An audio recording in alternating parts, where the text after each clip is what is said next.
Dirt roads to rock crawling, two-buck chuck to screaming eagle, moonshine to 50-year-old single malt. We talk about it all here on Wheelin' Wine and Whiskey with your hosts, Jason and Chris. Welcome to the Wheeling Wine and Whiskey Podcast, episode 184. In the other home studio, Studio L. Studio L. For Lucky. Did you win the lottery? Not yet. You didn't? Well, I've won $8. Oh, well then you won. You're a winner. I'm a winner. You're a wiener. I got chicken dinner. winner, chicken dinner.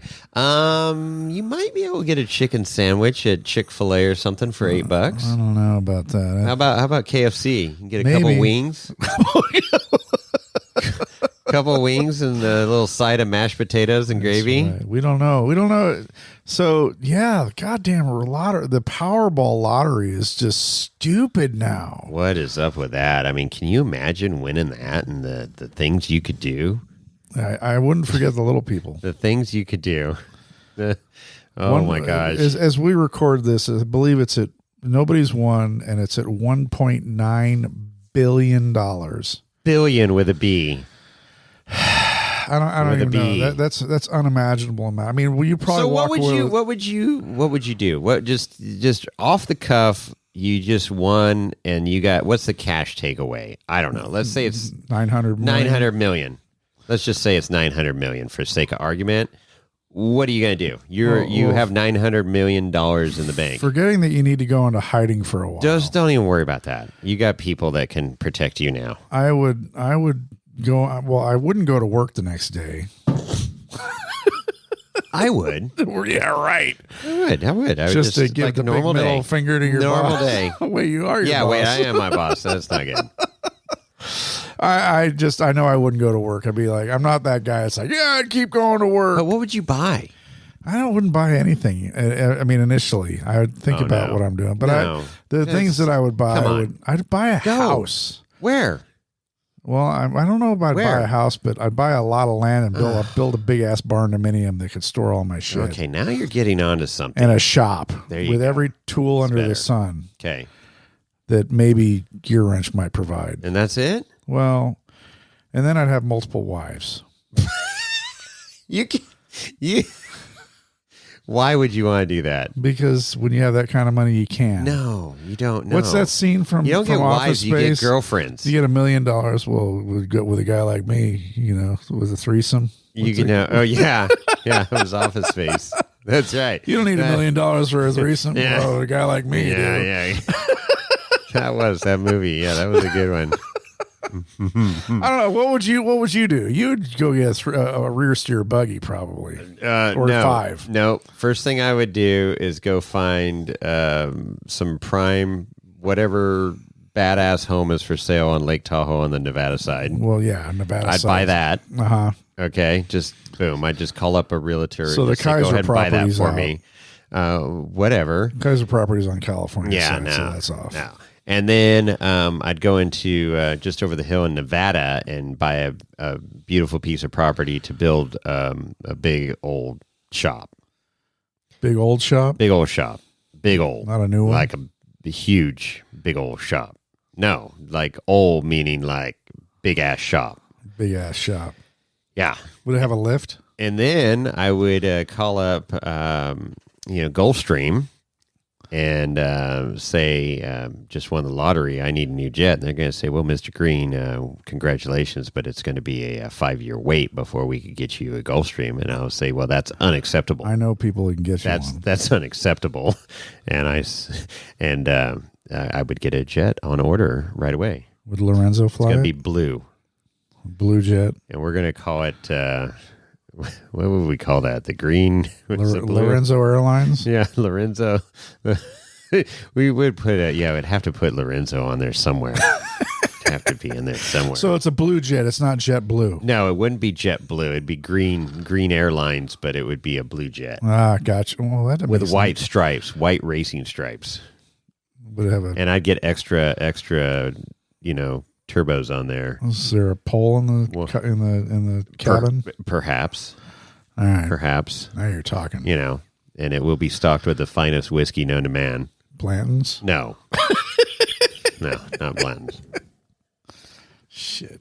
Yeah, I mean, I don't know. I mean, dude, that's an unimaginable amount of money. I mean, the fantasies, and I'm sure there are people all over the country right now having the same conversations we're having about what they would do with let's just say $1 billion.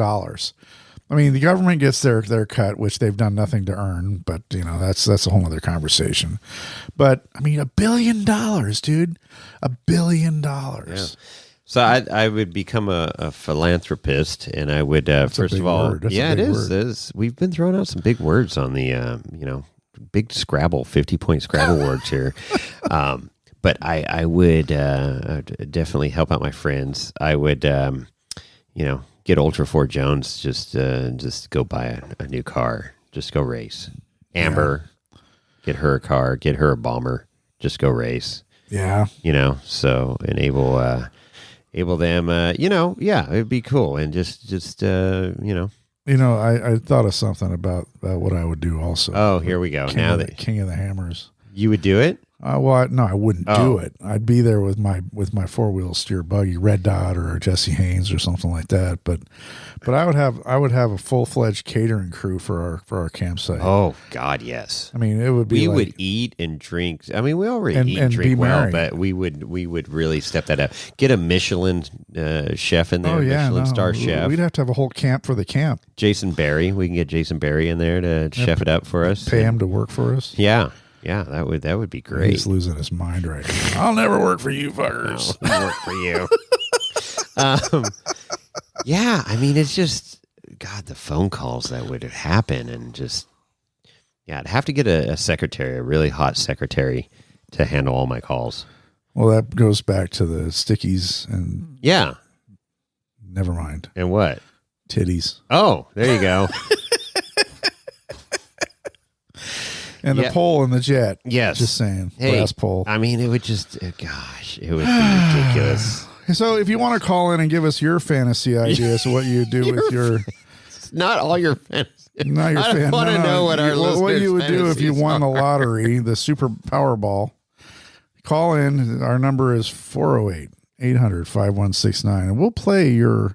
That would be fun. We'll play. Yeah, we'll play what your lottery fantasies you would, and keep what your first steps would be when you won $1 billion. PG-25 at least. Exactly. We don't want strippers and blow.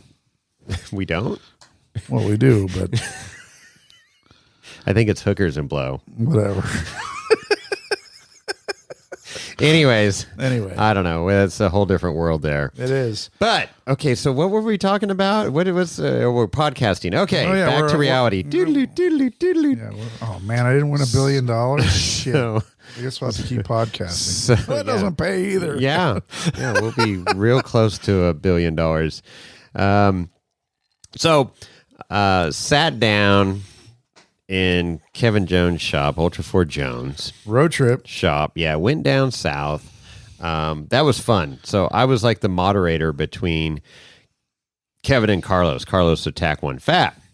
And, Kevin, we, like Carlos said when he's all right, you're here for the sawz-all party.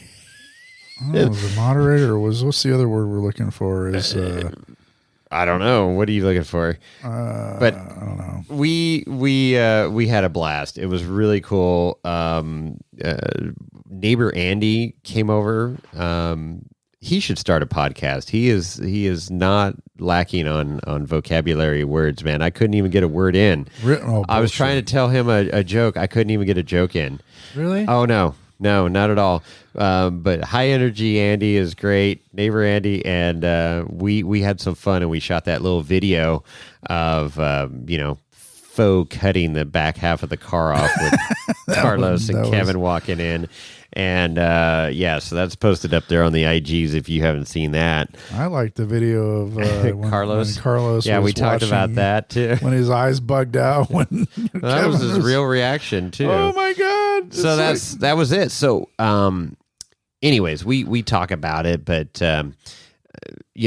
Carlos was able to get the measurements off of the changes that Kevin made and put it into BinTech so that it's the Ultra4Jones version of the Stryker chassis. Right.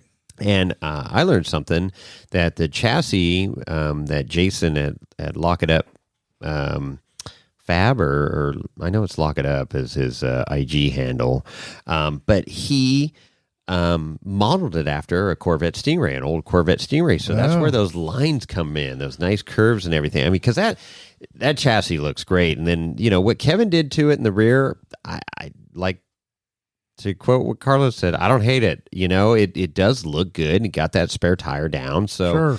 It's one of those things, nothing ventured, nothing gained. Let's see what this does. And it's going to be really interesting to see how this car, sits when it's on its own weight, and how it scales out, Right. like the bias of it and everything, how it's set up now. Yeah. And then, the 8-in-1 header thing, I just don't know how Medusa's hair is going to all work out there for that.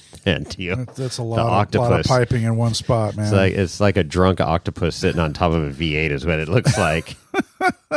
I'm sure it sounds freaking phenomenal, but it looks like a drunk octopus sitting up. Well, I mean, packaging and routing. Too much rod and hammers. This octopus sitting on top of his wow. his engine there, but we'll see. It's cool, but. Good stuff. We recorded this late Saturday evening. I mean, it was pushing midnight, so we were tuned up a little bit. But I think it's good. I haven't listened to the whole thing myself. I was there, but I don't remember every bit of the conversation. So I'll listen to it while editing. Okay, but I guess we'll roll it and see what happens. Okay, let's do it. Boom. Little bonus episode here in the Ultra4Jones garage / shop / art studio, we're going to call it. I'm joined here this evening by Ultra4Jones, since we took over his garage. Hey, how you doing? I'm doing good. How are you? Kevin Jones. Welcome to your shop. I call it a garage. Yeah, it's a garage. But I have wondered the whole Studio. time. What is the difference between a shop and a garage?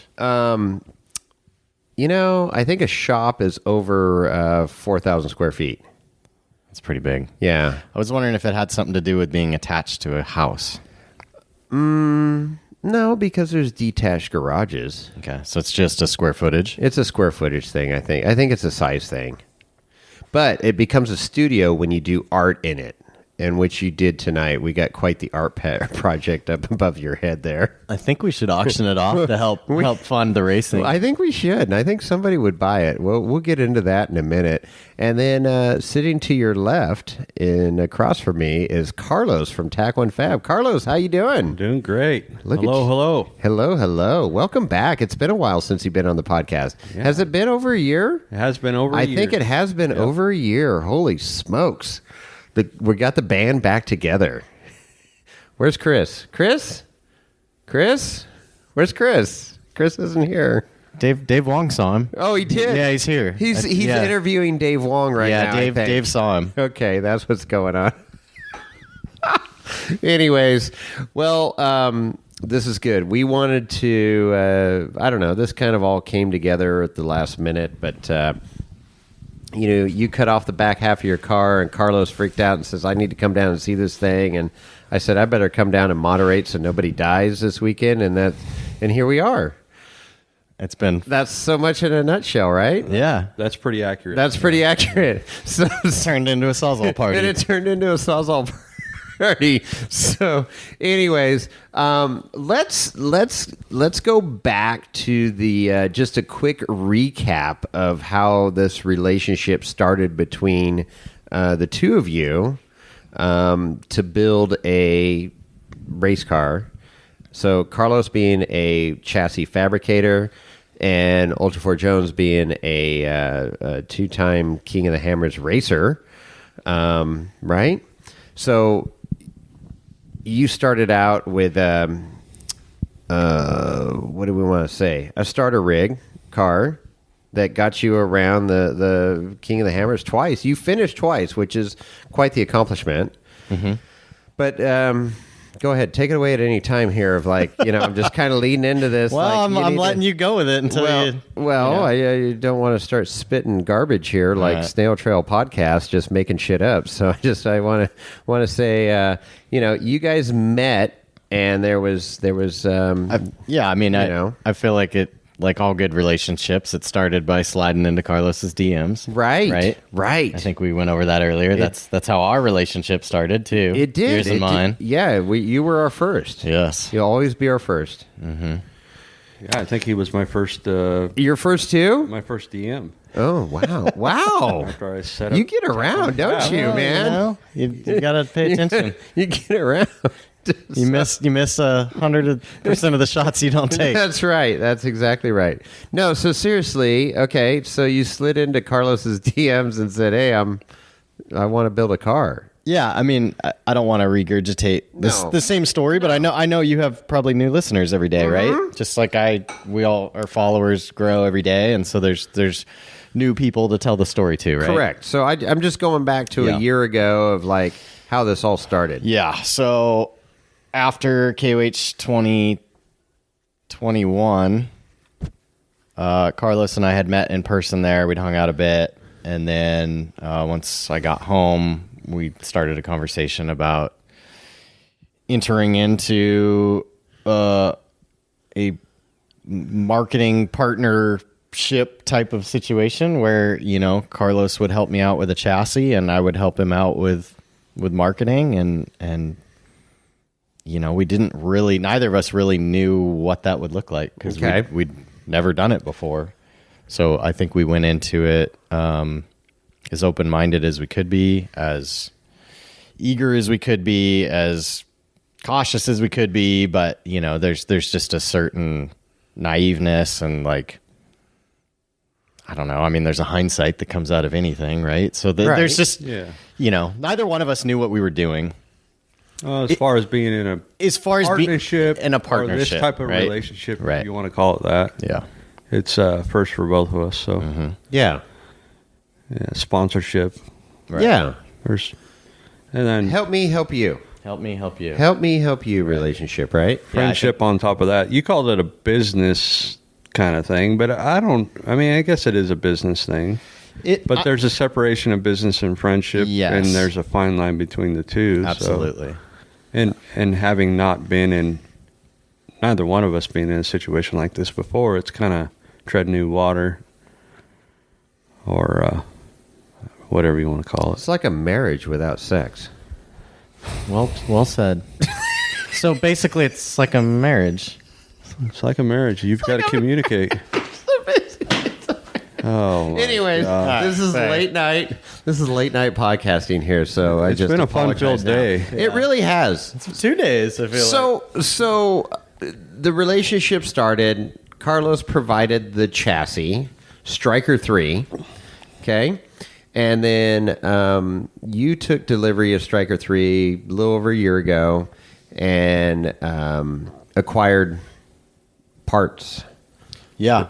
Throughout the deal, and of course the cool thing is with your Instagram channel there is you do a lot of stories and live feeds and posts and stuff, and it's like you're totally transparent of what you're doing with this build, right? And there's been some loyal followers that are just like, what's he doing today, what's going on, and with that, you've gotten a lot of cool feedback from professionals out in different aspects of the Ultra 4 and racing arenas and whatnot, and fabricators that maybe don't even know about Ultra 4, but they know about welding or bending tube or whatever it may be, or steering systems and chocks and all that good stuff. So, I mean, you've opened yourself up to a lot of insight from people. We'll put it that way. Yeah. I think we call it a analysis paralysis, or what is that? Paralysis analysis or whatever? Analysis paralysis. Yeah, and you're one of those guys that will measure a tape measure. You want to be precise, you want to be accurate, but you're taking in all this information. So it's like, it's all in trying to navigate those waters of all this information that's flooding into you. It's it's crazy. So I just kind of want to hear your side of things of putting out all that content and then getting all kinds of information back and wading through what you think is going to work for you, what's not, and not that it's right or wrong information that's coming in. It's just like, how is this going to help me or whatever? And, as you're laying awake at night in bed trying to figure shit out. So, yeah, it's pretty wild. I really, a lot of people ask me why I just continue to put everything on Instagram. And I think back to why I did it originally, and it was in an interest to solicit some help because it was a new hobby for me. And, and I knew how to work my way through a toolbox and take a car apart and put it together. But just, a tube chassis rock racing Ultra 4 was just, there's so much different, than just an automobile, a car, a truck, that I really was looking for some oversight from the community on maybe avoiding some pitfalls before I went too far down a path, or before I showed up at a race and was, woefully ill prepared, or if I built something unsafe, or, sure, any number of things. And so I did it for the oversight, and then, quickly realized that there's a marketing benefit to that as well. So when you continuously put your product, which is my personality, the way I carry myself, your brand, my brand, yeah, you're also helping you're creating marketability for those products that you want to represent, your tires, your wheels, your, whatever it is that sure, your shock absorbers, and staring at stuff on the car, but your chassis, your chassis, exactly. So well said, Carlos. It's like you don't know that early on that you're going to attract somebody like Carlos, who is, because a lot of these things that you end up working with, they're big corporations, right, they're multi-million-dollar budgets, and they're writing off a piece of product to you as a tax advantage, and maybe it's called a sponsorship, but you don't realize that you're going to find yourself 3 years later working with a sole proprietor that hand builds a product that takes him how many hours? A lot of hours. And all of a sudden it's opened up this whole new door of just opportunities. Mm-hmm. And so, Carlos, from your side, when you and Kevin's relationship developed, and so what was your goals and hopes and all this stuff for helping Kevin out and getting him a chassis to start the platform from here? Well, I think it's kind of like we said earlier. We were talking about 2 years ago coming home from KOH. I have built a couple of chassis. I've got a proven rock crawler. I wanted to see one of these chassis on the lake bed racing, and I don't think at the time, it still is not feasible for me to actually race. So Kevin had previously contacted me. I'd met him on the lake bed that year, and I said, I talked to Kim, my wife, about it, and said, I think we could partner up with Kevin and we can get one of these chassis on the lake bed. Yeah. And so fast forward a year later, we're here now, or a couple years later, I guess. But, the original vision was a proven design, what we thought we could make work. And we made some concessions on the design. And we've been evolving since delivery a year ago. And I think for me, change is not easy. I set my sights on a goal and I want to see it through. So, but I think you've got to change and innovate to keep up with technology and stay on the cutting edge, push the envelope, so to speak, to be better than copies of what's already out there. People just see somebody else do it and they do the same thing, and it keeps on getting reiterated in that direction. And I think you got to step outside of that box and innovate and do something different. And that's what we're doing. Oh, for sure. Yeah, it's been, the naiveness on my side was like, yeah, Carlos did, quote, the hard work. Right. And I just come home and I put this car together. And so that was, that was naiveness on my part, that I thought the work ahead of me was easier than it was, has turned out to be. It takes a lot to... I constantly think as I work on this car of all the frustrations I had in the previous car and how I would have paid, if I could, for that car to be better. If I could have gotten an inch more suspension travel, if I could have lowered the center of gravity, a little bit, like all the things I would have wanted to do to that car to make it any better, but it was just so old and twisted and undersized and not safe and not worth doing those things to. But what I'm getting at is, like, every time I work on this car and I try to set up the suspension, I'm fighting for inches, which a lot of people just can't really quite understand, why I constantly just keep cutting a tack weld and moving.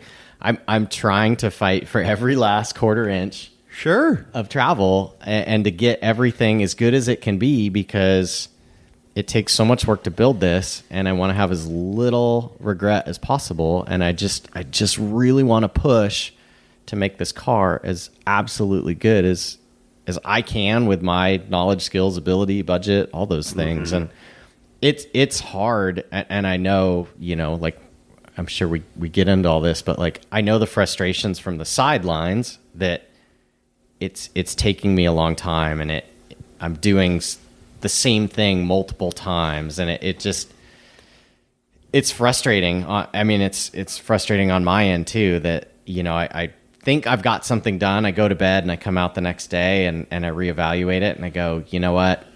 I cut a corner there. I really need to do that better. I need to make that a little bit better. And if it takes 2 hours, it's going to be worth it. Right.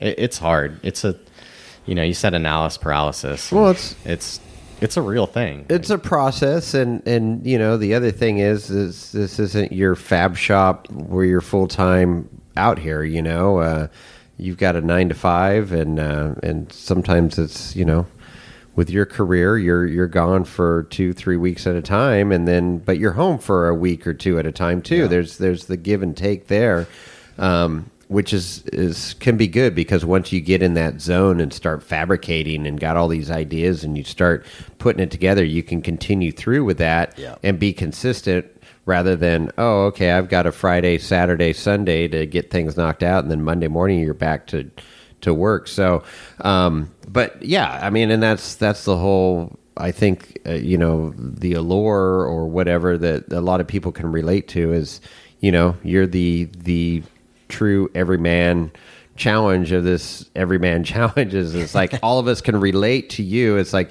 you work, you're trying to build a car, you're doing it on a budget, you're supporting a family, blah, blah, blah, the whole thing. Right. And so, it's pretty cool through the IG of putting everything out there and like here's what we got going on today, and you've evolved with that, and then starting to do these 518 lives that people are like looking forward to like, okay, I'm going to tune into 518 and see what he's doing today for and that's pretty cool. You've been maximizing your IG presence for sure. So with that said, what kind of cool stuff have people that have reached out on IG have really helped you, or facilitated solving some issues or whatever? I think it's cool. I talk about like looking for the oversight, and I look at my followers and the DMs on a daily basis and the spectrum of what it is. I've got everything from coworkers that know nothing about metal, cars, anything, that follow intently just because they know me. Yeah. And they find it interesting. Sure. What I'm passionate about. All the way to guys that build and, maybe you've driven like trophy trucks or whatever. So it's like, it's the full spectrum. And you get words of encouragement at all levels, and then you also get criticism from all levels. You try to, like the classic one lately, right? Is I made that little reel about cutting an old Heim or rod end and making a thread chaser. The amount of hate I got for cutting up $100 rod end, and it's like, I literally put in the description, it was old. Yeah. Like, it was going in the trash. It was, so it's was not a, you put yourself out there in an attempt to entertain, educate, stimulate conversation. Yeah, sure.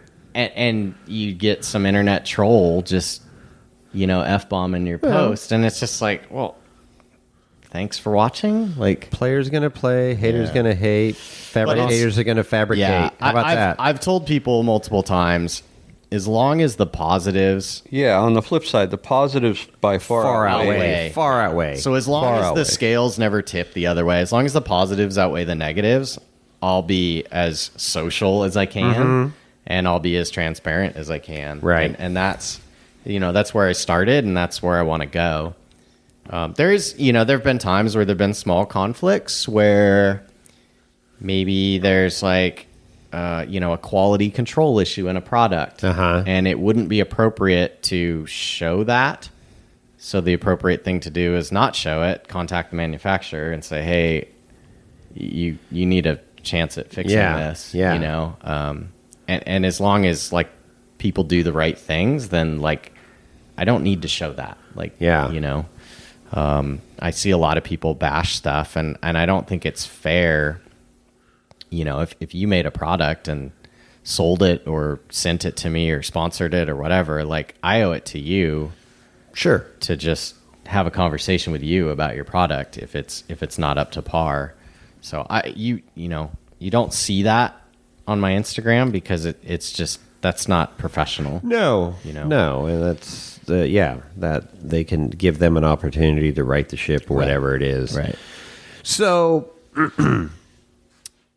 at this point, a year later, I mean, you've got a pretty much rolling chassis now. Yeah. You got some axles from Levi Shirley. Yep. Spider Tracks axles, right? Yep. With high nines, so they are stupid high. When you flip a regular 9-inch upside down, it is crazy high because they're crazy low to begin with. So where that pinion comes in, and that posed some serious challenges with this setup here, this chassis.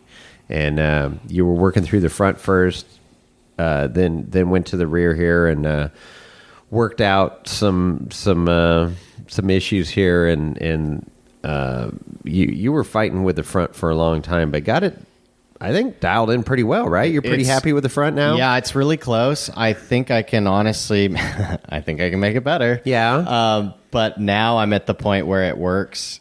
It cycles. Everything's clean. I want to finish the rear. Okay. And then take one last look at the front and either burn all the brackets in or make like a minor adjustments. And then, but it would work. If you burned it in right now, it would for sure work. And you talk about like almost a roller, like Carlos today, he's like, man, let's just roll it outside. Yeah. And it's like, you could, but like, I'm afraid it hits that 1/2-inch bump at the end of my garage and like 4 tack welds break and the axle falls off or whatever. Like it's just fragile. It's in a fragile state right now, and everything's level and square, and I like it that way. But it looks good. Yeah, I mean it 4 more tack welds and for sure it would roll. But it's I think maybe we're glossing over it. Like the year. What have I done? I think. Well, he was fighting with the front because it was originally designed for something. Yeah, I think it's different, and it was designed for a different axle. Take it away, Carlos. Yeah, go, Carlos. When we originally designed or started talking about the design, the components he was going to use for the buggy, he was going to use his old Dana 60 front end, and the high pinion 9 is considerably taller. Yes, and so he ran into issues with that clearance on not only the center section but clearance on that upper link, and he also decided to get the header, the infamous 8-into-1 header. So that caused issues as far as frame width. So we have to pivot. Right. And I'm not the best at that. I don't like to see the sawz-all come out. No. But, especially after spending so many hours, cutting and notching and welding and doing the best I can at the time, I don't like to see the sawz-all come out. But we have to pivot and we have to change and we have to innovate. And if we can get a high pinion 9-inch to work with all the travel, we're going to be so much better for it, and I think we're just about there. Yeah, and it's funny too. Like and this is kind of that like behind the scenes thing of when I started realizing it wasn't working, the high 9 wasn't fitting. Right. The thought came into my mind, well, I could cut some tube, and it just seemed so wrong. It felt so wrong to do that. So wrong that I think we literally probably delayed doing it for like 2 months, at least on my end. By the time I'm working, coming home, just do it. Yeah, and finally, and then next thing you know, he's chopping the damn thing up right and left, all over the damn place. I wanted see it all over Instagram. It just breaks my heart. I wanted so bad when I was cutting the front. I wanted so bad to use that song, like the first cut is the deepest. Like it just felt. And then everyone is easier. Yeah, it seriously like the hell with Carlos and all his hard work. And I don't remember if Carlos said it, but somebody said like, well, at some point you're gonna hurt this car, like when you're racing it, and you're gonna have to cut and fix. Right. So it was almost that, like, for sure. The sooner, it's like the new dirt bike helmet. Just drop it in the dirt because it's gonna happen. So it's almost like if you need to move something because it's in your way because of a decision you made, whether it's a high 9 or a header, like just get it done, dude. Just move on. And I think that mindset of like, okay, let's analysis paralysis. Yeah. Well, the front end there's a lot going on with any front end, right? So you got an engine up there. You're trying to keep a 4-link. Obviously, it's hydro steering, so that linkages and stuff. You don't have a steering box to worry about, but there's still a lot going on the front end. And you did some cutting and refabricating up there. It wasn't too bad, It was scary. It took time. It was scary. It was scary. But then, let's fast forward to a week and a half ago or so, and you get to the back end, and you're like, okay, I gotta make a major change to the rear of this chassis. And I know it was a hard decision, but you followed through with it and got the sawz-all out and literally cut the back half of the car off. And that was an Instagram sensation there with that ass end of the car falling to the ground, and then Carlos's reaction. And Carlos, it was like somebody cutting your kid. Lost sleep. Amputating your kid's legs or something, right? Exactly. Yeah, it was huge. Yep. Huge.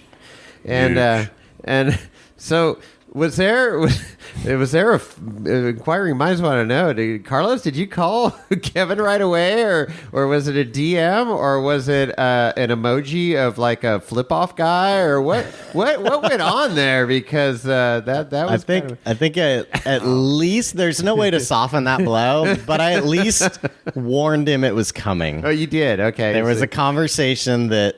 Hey. I think I'm gonna modify the back. Okay. I'm wise enough and mature enough by now to sleep on it for at least a couple days before I make a phone call. Okay. It's not an. It's like I said, the relationship that we have is the first of its kind in my life. So, I mean, we butt heads. We don't agree. No. And but we have a common goal. Yep. Yeah. And it took a while for me to, get used to the idea of seeing that thing fall on the ground, but I got here, and that's the thing. It's a human element. It's coming here. Yep.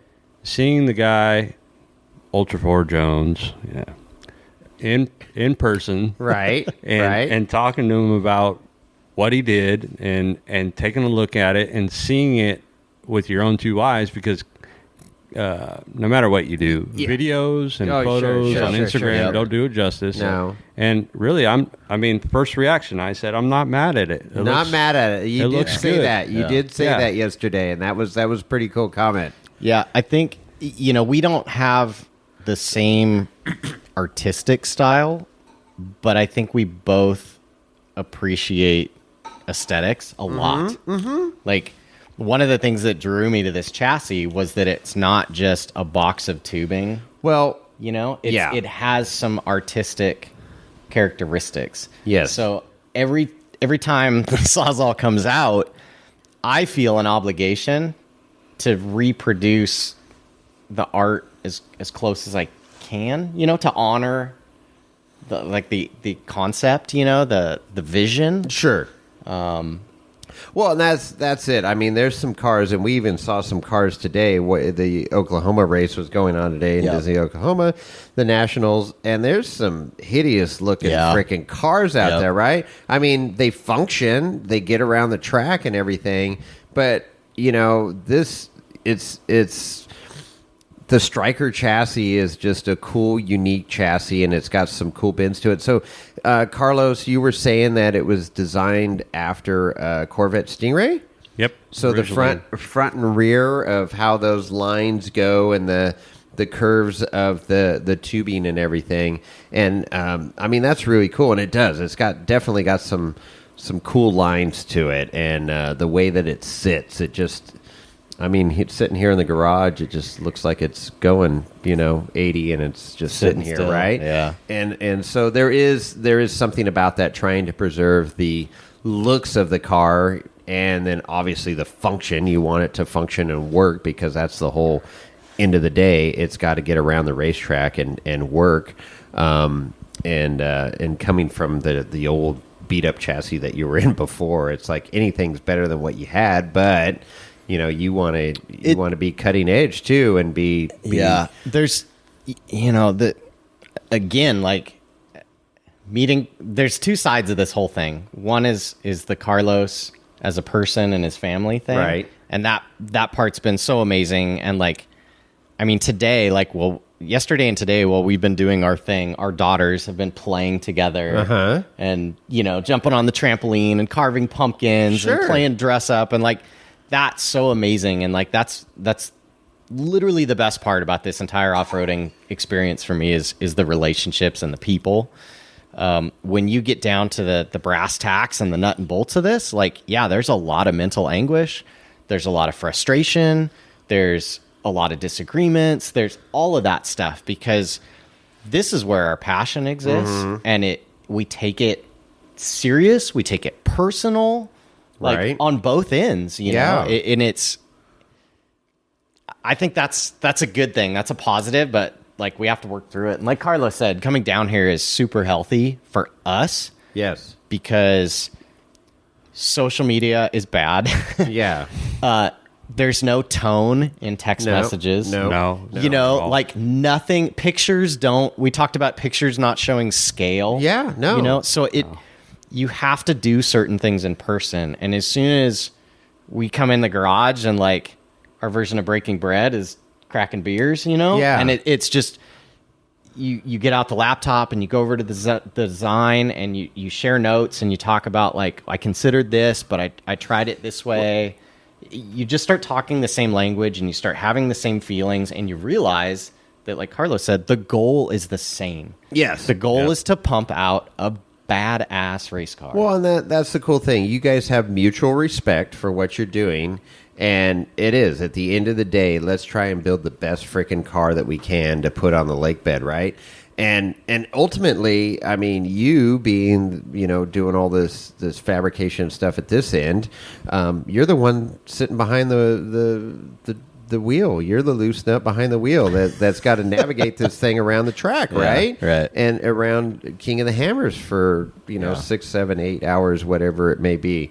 But and it's cool because each of you have your own expertise and experience, right? Over the years, and it's like, okay, you've actually raced King of the Hammers, Kevin, and then Carlos has been building chassis and rec four-wheeling and all that stuff, and you both bring a bunch to the table, and it's like you're sorting out like this it's a collaboration, and that's what's cool about it, and to be it hurts to see part of the car fall off on the ground, but at the end of the day it's like, all right, well, why did you do that? Tell me why, because that's pretty fucked up. But like, why did you go that route? Instagram, right? Use on Instagram, right? You wanted to make a reel. Do it for the gram. Did it for the gram. I just hadn't done a reel in a few days, so I was like, well, let's just get out the sawz-all and make my a reel. views were way down, and I needed to have an impact on the gram. I was losing followers. What's better than to get out the sawz-all and start cutting up a perfectly good chassis? He's like, yeah, dude, I know you're crying, but it got 6,000 views within the first 2 hours. It's at 10,000. Okay, I mean, come on. I got 12 new followers. That's all good. It's been like, I think by the time Carlos closed his laptop today, I think it was like, I don't know, correct me if I'm wrong. Like, I think it was like, hell yeah. Like, what I did obviously is a compromise. Yes. Of existing metal and new metal. Yes. But it gave us both, like, we clicked and we saw a vision for the next version. Well, and this thing is honestly a rolling research experiment. Yeah. So, and what was cool for me, being an outsider to the two of you, knowing both of you and developing our relationship stuff, but to come down here this weekend and watch Carlos analyze the car and what you've done and take measurements and put them into bin tech and start playing with that and creating the changes that you did to the chassis in bin tech and having that on his end, and kind of like, okay, all right, and then you're just kind of sitting back like, okay, or is this what are you looking at, Carlos? What are you looking at? What are you looking at here? I catch him out here in the garage just like pontificating, and I'm like, what's he thinking? Is what's he doing? Good or bad? Yeah, I mean the tail, like, obviously, if you're listening to this, you're not seeing it, but it got to the point where I was trying to tidy up the rear suspension. Well, we did what every other race car out there does is we'll just go ahead and put the spare tire up on top here. We'll just put the tire on the back. Yeah. We'll just put the tire on the back. The original design, that's what it was. And it would have worked. It'd have been fine. Yep. It'd have been fine. But Kevin is pushing the envelope, and I commend him for doing that, and he's very particular, and he's trying to get every quarter inch out of it. Sure. Yeah. So what did you... Yeah, I mean, I started with where I had requested Carlos lay out the components, and I thought the best center of gravity arrangement would be a low radiator. I was like, a radiator full of coolant probably weighs, whatever I came up with the other day, like 50 pounds or something. And I was like, well, let's put it down low instead of up in the back window. And so we made room in the chassis for that in the design. and that pushed the fuel cell back, and then that put the tire on top. Right. And the deeper I got more and more worried, thanks to the oversight from Instagram. Okay. That a radiator without sufficient airflow to it, like behind the seats, might cause a problem. Maybe not at my current horsepower level, but maybe at a future horsepower level. So I kept looking at the back of the car as I was kind of laying out the shocks, going, okay, well, what if I move the radiator back up into the window? I shove the fuel cell forward 4 inches or whatever that ended up being. Quite a bit. And then so there's all these like concurrent conversations happening with ADS, with my shock tuner, Carl, about how's my geometry look?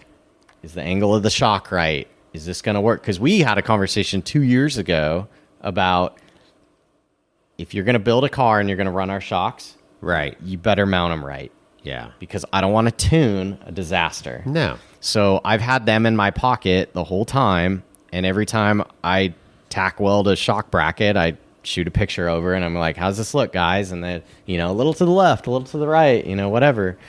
So one of those outcomes of that was I want you to hang more weight off the back of the car. Okay. Because to get this thing fast in the desert, to get it tunable, I need sprung weight, so like chassis weight, far back, so that I can ask the shocks to do more work, and the car will help like fight that. Oh, like, interesting. It'll put up. Okay, yeah. It'll put up with the valving because you've got a big counterweight off the back of the car. So it just quickly like evolved into what's the best weight to hang off the back of the car. So I weighed the radiator, I weighed the fuel tank, and I weighed the tire. And the tire is 120 pounds. So why not hang that thing off the back? Why not get it low and get that center of gravity low? And maybe it's a win-win all the way around. So that was the conversation I had that was the conversation I had with Carlos behind the scenes before the Instagram reel of the tail dropping to the ground. And I think his first reaction was, dude, I didn't know you were cutting off that much. Right. I think when I said tail, he was picturing like the back bumper. Sure, like a little section. Like the last 6 inches. Yeah. But I just chased it back to like, well, this is the point where I need to start, rebuilding, and it was 52 pounds of the car hit the ground. It's really good for Instagram. Yeah, it was good for the gram. Do it for the gram. Did a great. There's plenty of videos there. Carlos' videos was the best. His reaction. Yeah, he crushed it. Yeah, I think there's a lot. Like I talk about being transparent and putting everything on Instagram, but the reality is there is a lot happening behind the scenes. Mm-hmm. There's private conversations with Carlos. There's private conversations with ADS. There's a lot of small discussions because I don't need large group input. No. I need to consult the people that have significantly vested interest, and we need to come up with like what's the best avenue to accomplish that common goal, right? Yeah.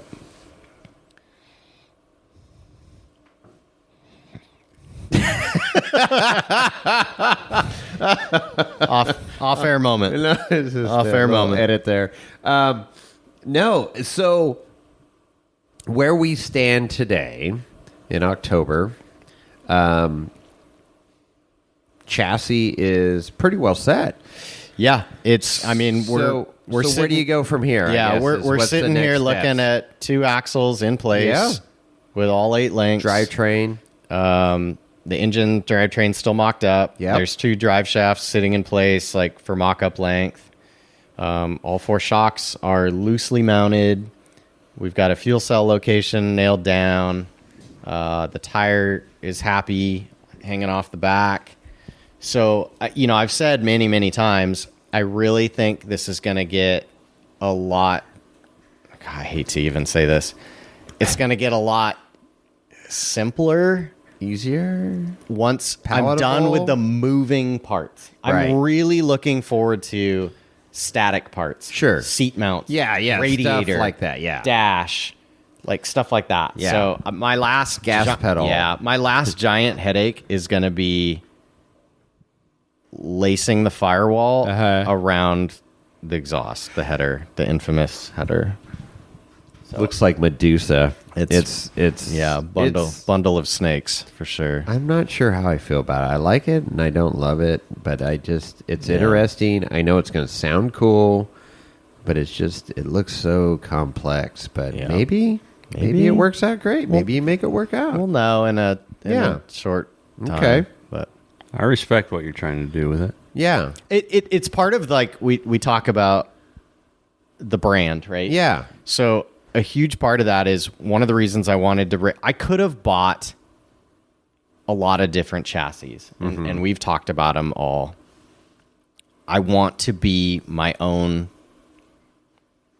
I want to be unique. Individual. I want to be an individual. I want to stand out. I want to be marketable. So I want to race a car that is different. Right. And part of that is I want it to sound unique. Yeah. When 20 cars go by you as a spectator, I want mine to leave an impression. Okay. So that might be visually, that might be audibly, that might be the secret surprise I've still got conjured up with Power Tank. Yeah. There's a lot of ways to leave an impression. Sure. But I want this whole endeavor in a short amount of time, a couple years, I want this to be, I want Ultra4Jones, I want the effort, I want all of this to be as a household name as it can be, because the more I can bring value to the brand, the more I can get help and the more I can do this. Sure. Because I love to do this. Right. And the end goal is to do this as much as possible. There you go. And, yeah, I mean it's crazy to think about a year ago with the chassis that you brought back, and it's like, I mean, I don't know how many people have built cars that are listening to this podcast from scratch, but I mean, this is 100%, no recipe, fabrication on high. It's like, trying to make all those components work, and then you totally threw a wrench in it with doing several wrenches. I threw the whole bundle of wrenches. You really did, because like if it was, some Dana 60 axles and stuff that it was designed around, it would be way more straightforward. But you just said, no, I gotta do this, I gotta do that. But here we are, a little over a year later, with pretty much a rolling chassis, with a lot of stuff worked out.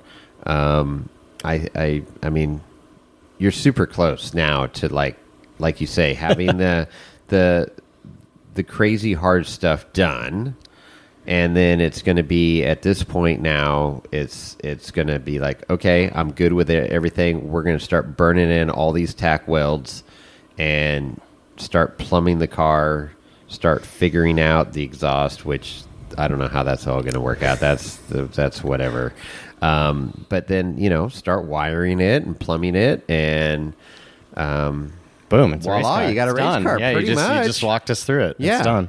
So, it's cool. And then the other thing, I think that needs to be said, is everybody's like, okay, you're going to be ready for KOH 2023. And, of course that was the goal, but it's like, it's going to be done when it's done. And, if it happens, it happens. If it doesn't, it doesn't. I don't want to cut corners. Right. I got one shot at this, doing it my way, the right way that's in my mind to make it happen. And whenever it's done, it's done. I look at I love to ride the hype and the momentum and the energy. And right now I'm doing that as far as the car gets more built every day, and I'm super excited, and every day I look forward to coming out in the garage and seeing what I can get done. Sure. But just like you said, I'm not going to make a compromise just to bring something haphazardly to the lake bed. To me, that always feels like, okay, yeah, when I was 18, we would stay up all night to try to, replace a head gasket, sure, so we could go drive the car wherever, tomorrow. Yeah. But you cut corners, you don't have the part you need, you try to make something work, and next thing you know, you're like, you got 2 hours out of it, and then it's broken again. And it just, I would like to think at 41 years old, I've done that enough to know, take your time, do it right. If it's worth doing, like just go with that gut. That's why I say, like, a big strategy I have is, and anybody following the IG stories and stuff sees it. I work till about midnight. Yeah. I show what I've done, and then I go lay in bed for like an hour, and I catch up on DMs, and there's always some late nighters that chime in like, hey, dude, I think you're missing something. You should consider this, or you should do that, or... And some of it is total epiphany stuff, and you're like, oh my gosh, I'm so glad I didn't burn that in, and I just tack welded it. And then the next day you get up and you change it.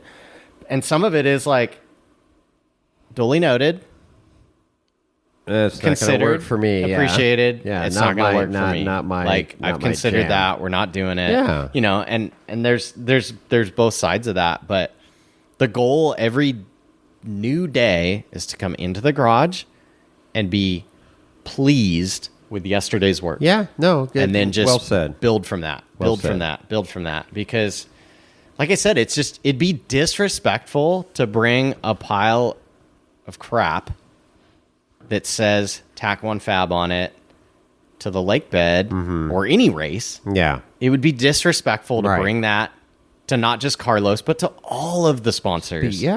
Be proud and of. just bring a complete turd. Like, that's just not what I want to do. No, So. it looks good. I see the potential. I grew up around, building of hot rods and stuff, and then been around this 4-wheel drive scene for a long time, and it's super cool to see where this started and where it is today, and I'm excited to see where it is in another 4, 6, 8 months, whatever it is, till completion. So the other thing we got to address is part of your IG was the welding and welder and everything you got going on, and it's your desire to be better. Let's learn from this, and why aren't these welds looking like a freaking TIG weld or whatever, right? And so you had some welding helmets and did a little demo today. Carlos did some welding, and we tried different welding helmets, and you want to go into that a little bit, Carlos, of what you saw, and any difference between the how many years you've been welding? What's how long you been gluing metal together? Not that long. Maybe 15? Yeah? Yeah. Yeah. 15 years. I don't know, we just kind of got thrown right into the fire there. Yeah. Because he was on 518 Live, or whatever you want to call it. And then- I haven't quite. I mean, the live at 518 thing is so new that it's so shoot from the hip every day. I feel so bad. Literally, like 5 minutes before he's 5 minutes this before, is I'm what like, do. Carlos, you're gonna weld. He's I'm like, okay, okay. well, let's turn your welder on. Yeah, let's get the welder warmed up first. Can I see this machine? Yeah. And it's an old one, Let's man. try to dial this thing in real quick. It's an oldie. So you start talking on IG Live while I'm over there trying to get acquainted with old Red here. Build a relationship with Old Jerome. Red. Jerome. Oh, Jerome. I don't do well with Jerome. No, it's a large unit to work with. I mean, I'm used to large units, but So we did this welding helmet challenge, if you will. Shootout? Yeah. Shootout to see, and narrow vision, wide peripheral vision. so he said, "Here's some scrap metal. Yeah, and here's some scrap metal. I'm going to throw you a helmet. 1/4 inch You plate weld or a little whatever. bit with it, And then we're gonna put on a different helmet. Yeah. And we're you're just keep gonna weld swapping again. helmets out. Yeah. And so I think overall the Optral? Optotron. Optotron was the- 2100. Yeah, exactly. It was the clearest as far as vision. Vega View. Yeah, 2.5. Yeah. I wish we had a few more high dollar ones. There were a couple that were supposed to show up that didn't. I know. Huge thanks to everybody that did help participate in this. Jason brought his, Carlos brought his, Frank Gobright sent me the Optral, anonymous supplier provided the Jackson solid shade, but the two Millers and my Jackson. My Jackson were pretty much all the same. Yeah. And then the fixed shade Jackson was really, really nice. It's just the wide view, the vision, the clarity, that was really, really nice, but it's just getting used to not having an auto darkening. Right. Flip it down and go. Kind of helmet. Yeah. And that would have been right up with the Optral as far as clarity. Yeah, it's cool, technology and that auto darkening. I mean, that's a whole another deal now, and it's become the standard, I guess, now, because it's like, so cool. I mean, the big surprise to me, because I've had an auto darkening pretty much since I had my first helmet, but now there's this whole like clear view thing. Yeah. Whereas before it's dark, you're seeing every color as it is. Yeah. Like things aren't just green. Right. It's pretty wild. I remember the old helmets. Right, Holy smokes. It was dark green. Yeah. And you were just kind of guessing until it lit up, right? Yeah, it's cool. I mean, we compared everything from a $60 helmet to a $260 helmet today. And I'd really like to compare $260 to like $500 helmet. Yeah, see where that difference is. Yeah, to see if it's, where does the value start falling off? Is it that much better? Yeah, but no, it was cool. I mean, and then weight-wise, the Optro was the second to the lightest. It was. One of the Millers was was lightest, yeah. But anyways, that was cool. And then, what do we got here? This looming over us. This atrocity that's over your head. This vice. It's apparently a good vice you got, because that thing could kill you. It's got a lot of sharp points. We should probably all sign that. We should and auction it off. I think so. Yeah, I do. Because it's got all of our work on there. It's got a lot of old Stryker 3 that somebody cut off. Somebody cut off. There's some Stryker 3. Some pretty decent welding on there, too. And a lot of time and notching by hand. Yeah, there's several notches. A lot of notching. We're going to post this on the gram here. Couple of nice tube caps. There was we started welding this evening before the podcast and trying out different things and techniques, and Carlos and Kevin, critiquing my welds and helping me weld better, and it was fun. I mean, it's cool.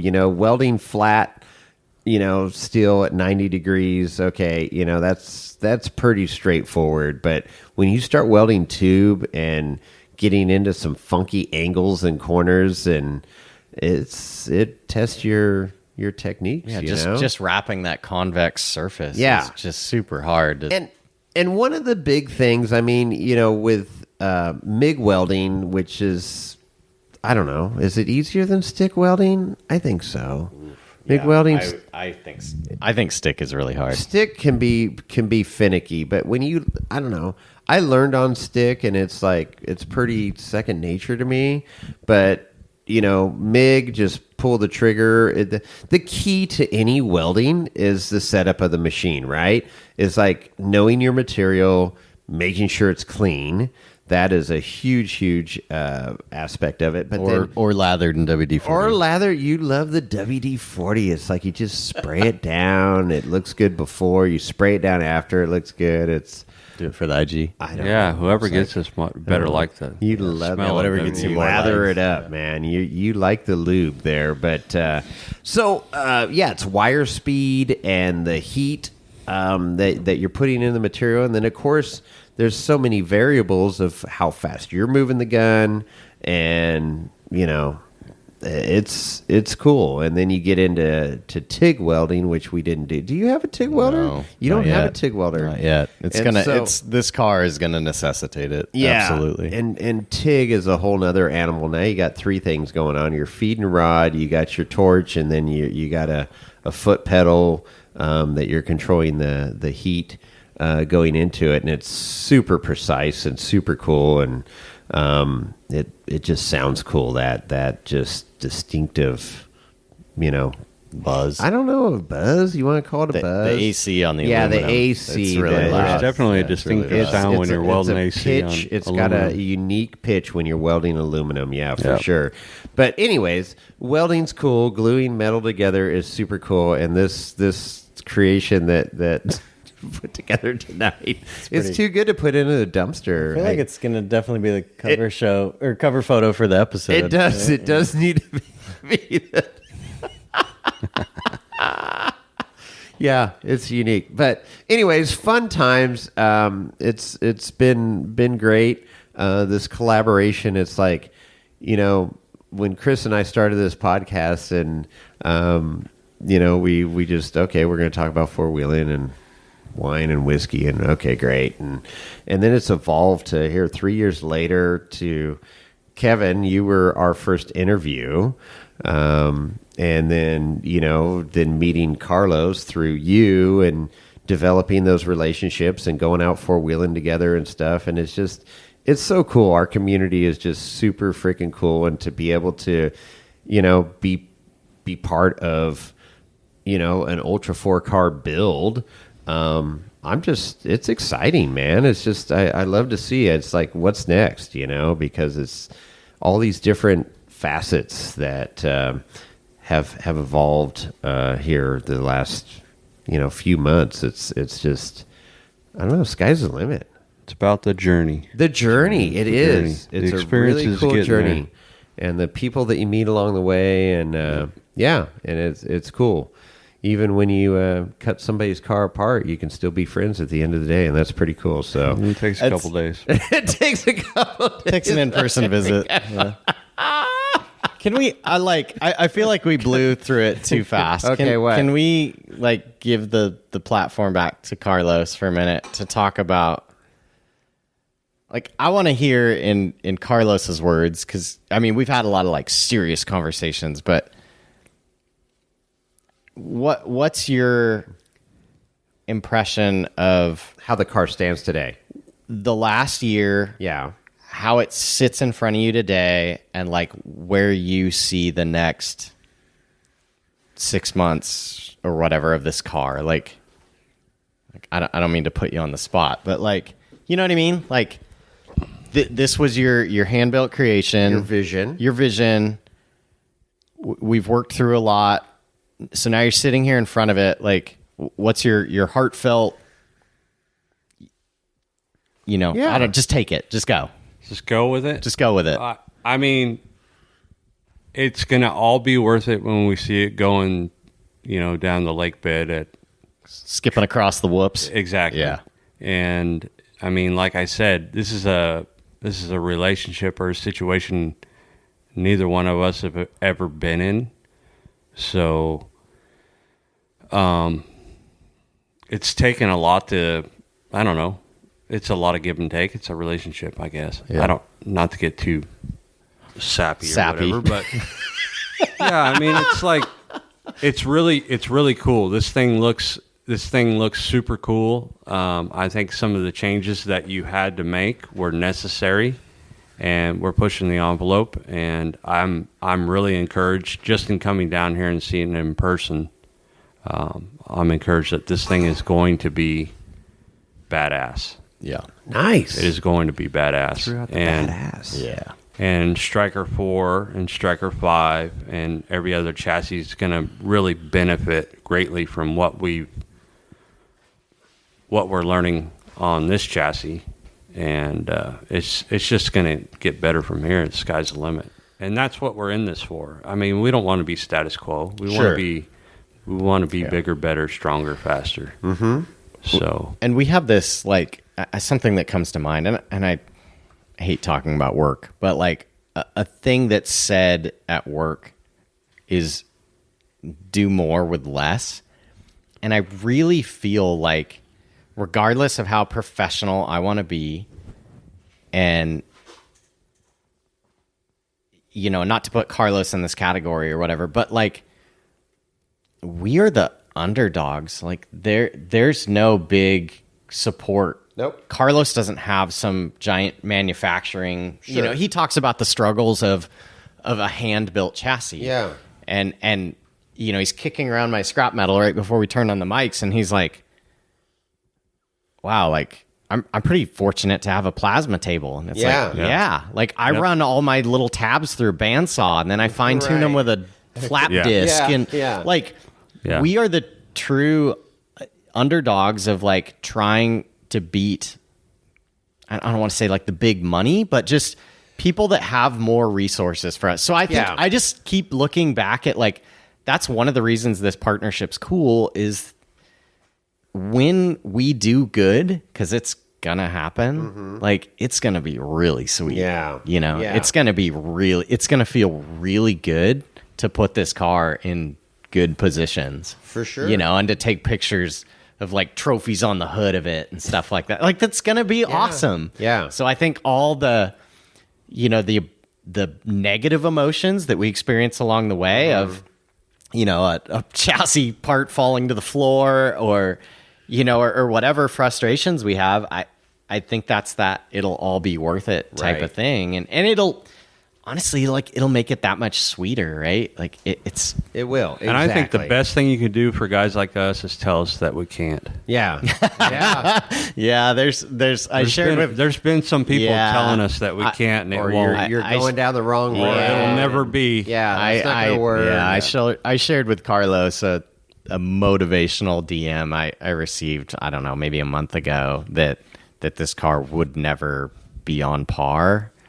And to me, that's just like, okay. Yeah, bring it on, mofos. Okay. Well, and that's, I don't know who that came from or whatever, but just assuming that individual is, you know, a computer keyboard warrior, you know, that never raced KOH and, you know, doesn't know. But whatever, even if they did race KOH, that's all good. It's fine. It's their opinion. It's all good. And, you know, I grew up in a pretty harsh environment with people that just constantly berated you, and it was like, you know, you start questioning yourself, and it's like, no, I'm going to keep doing what I do and move forward and prove those people wrong. It gives you more motivation, right? Yeah. And that's cool. And you know, you turn a negative into a positive, and like I said earlier, players going to play, haters going to hate, fabricators are going to fabricate, racers are going to race, you know. And whip the nay-nay. And then whip the nay-nay. And then whip the nay-nay. Yes, we were whipping the nay-nay tonight. That was one of our welding terms. But anyways, super freaking cool, guys. I don't know. Anything else you want to cover here that we didn't? That, you know?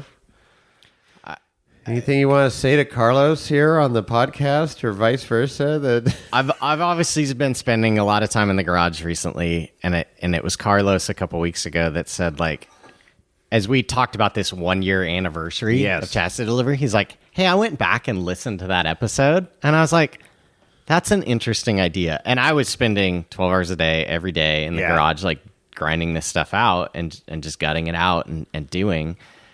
I went back and I listened to every episode that I've been on, and I don't know that it's more than Amber, but for every episode on Wheeling Wine and Whiskey, every episode that you know, because like I don't want to say these are all like profound thoughts, but it was a really cool journey that day to go back and listen to my progression of thought, and approach. Okay. And it, man, like that day in the garage, I was grooving. Like I was like, this is the journey. This is where I started. Like to listen to just the original like Ridgecrest way race, back. Everyone, like just to hear my progression of thought was super motivational, and not like to be like, I don't know, narcissistic or anything. Yeah. It was really cool. And to go back and here I am working on the car, listening to myself talking about it a year ago. Right. It was everything I needed to get like, because that's something that doesn't come across in the Instagram and the stories, is that this is a mother effing grind for me. all the things I could be doing with my time to come out here in the garage every day that I choose to and just grind, like literal grinder in my hand, tack welds, like whatever. I have a beautiful wife.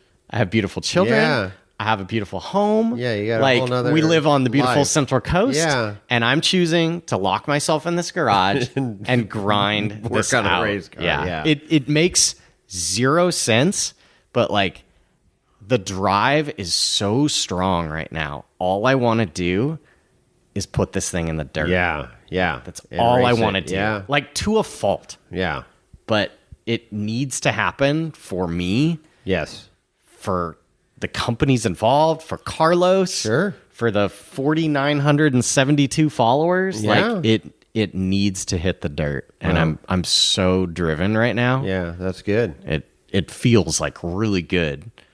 So Right you on, guys man. need to leave so I can get back Wow, to we work. need a moment. What's going on here? So Carlos is look on his. I guess we're gonna go. Like, kind of feel like 519's jumping in here. Andy's gonna come over. Andy's coming over, And we're neighbor Andy, gonna grind. and they're gonna grind it out 519 style. So Carlos, It looks so glorious on IG, and it is not. It is a lot of hard work. It is a lot of late nights. right? And I think it's really easy for people to sit behind a keyboard or Sure. look on their phone and judge and say, "Oh, well, you should have done this or you should have done that." Yeah. And you put yourself out there and you welcome that. Yeah, But you know, there's nobody that's more transparent out there than Kevin is. I can attest to that just from knowing him in the last year. And you know what? He should be commended for what he's doing because he's making this a community involved yeah, journey, for lack of a better term. I don't know if I'm saying that yeah. right, but it's like, and he's making it happen. We are making this happen. And there's a lot of people that can sit behind a keyboard and talk. They'll never make anything happen. But, you know, come with us, join us on the journey. If you see us, approach us. Let's talk about it. Yeah. I mean, it's all good. yeah. It's all real world stuff. Yeah. These you know. Excuse me. Easy. Where's the whiskey? Chris, edit this out. Getting all choked up here, getting verklempt, but it's the journey, and these people are following from around the world, and that's what's super cool. It's wild. Are you okay? He's not gonna make it. It's the Central Coast air, man. I'm not used to yeah, this. sure. It's clean air. Woo! Yeah, I really enjoy. I mean, I don't know. You talk about final words, like we could obviously just talk No, all it's night. not final words, but it's we are final. We are final now. Carlos said like community. I enjoy how invested all the followers are. I genuinely still don't know how to like refer to the community or whatever, but if you've ever DM'd me anything like encouraging, like it's so rad. It's 518 Nation. 518 The 518 Nation. Oh man. Wow. Yeah, Tac1 Nation. I watch all these people do those sign-offs on their YouTubes, you know, and they call it team, and like Vaughn Gittin says, "Hey friends," and you know, I don't know. I guess I just do, "Hey everybody, what's up?" But it's super encouraging, and it's so much fun to run into people and have them be like, "Oh, I follow it." You know, like somebody DM'd me the other day, and they were like, "My son and I follow your build every day, and we talk about it." And it's like super inspiring and it's just like, So how crazy is that? that just right? blows me away. It's such a crazy, cool age that we live in. Like It really is. the only thing I had as a kid was car magazines. Yeah. And I coveted it every month when it came out. so But this is such a cool, like as much bad as there is on social media, like how rad is it that some father and son that I've never met have, you know, connecting conversations about this chaos that exists in my garage every day. So let's talk about that for a second, because that is the crazy world that we're living in today. So car magazines, when we grew up, and you see a crazy cool build, and you know they have all kinds of pictures of the car. They may or may not have the individual that built it, whatever. Their names are there. And it's like, you never meet those people. You never get to know those people. What's their background? Whatever. You just don't know. Whatever's published is published, and that's what you know about that car, that builder, whoever painted the car, whatever. And, you know, you had to be okay with it because that was it. Maybe you were at a show and that car's there and you get to meet the owner, the builder, whoever, and go, oh my God, you know, I saw that back in September of 89, whatever it is. And that's it, right? But then in this day and age where you can physically follow along, you know, with all the social media, I mean, you got your IG account, you know, Wheeling Wine and Whiskey here doing a podcast and people follow along with that and everything. It's just, it is insane how you can connect with people and get to meet people through those media means and develop some relationships. And then, like, you know, it's real world stuff. It's just, it's cool. It's funny to me too. Like, I've had people, like, I don't know what the right term is, fanboy out on me, which I think is like so humbling. Yeah. Because I am nobody. Right. I am a dude in my garage with a... You're no Randy Slauson. My cell phone's charged and I just happen to, you know, hit record or whatever. But like, I shared it the other day that Fred Williams, who I think we all like idolize and look up to, is like, I don't know, one of the icons of like 4-wheel drive and off-roading and all that. Everyman guy, too. And he is like, he's just a dude with a job that likes trucks, right? Happened to get on TV, yeah. But when, you know, guys like him and Ian Johnson, they watch my story and they comment. Yeah. I am beside myself. See, that's cool. I am absolutely awesome. blown Making away. those connections. Yeah. Why doesn't Ian, you know, comment on my post? Yeah, exactly. For that. See? I'm the one that built the chassis. You need Yeah, but you're not the Yahoo trying to put it together. Right. Like, Not the Yahoo with the sawz-all. I think everybody just not feels the Yahoo with the sawz-all. I think everybody just feels bad for the guy suffering, and they're like, somebody just help this dude. Like, this guy needs help.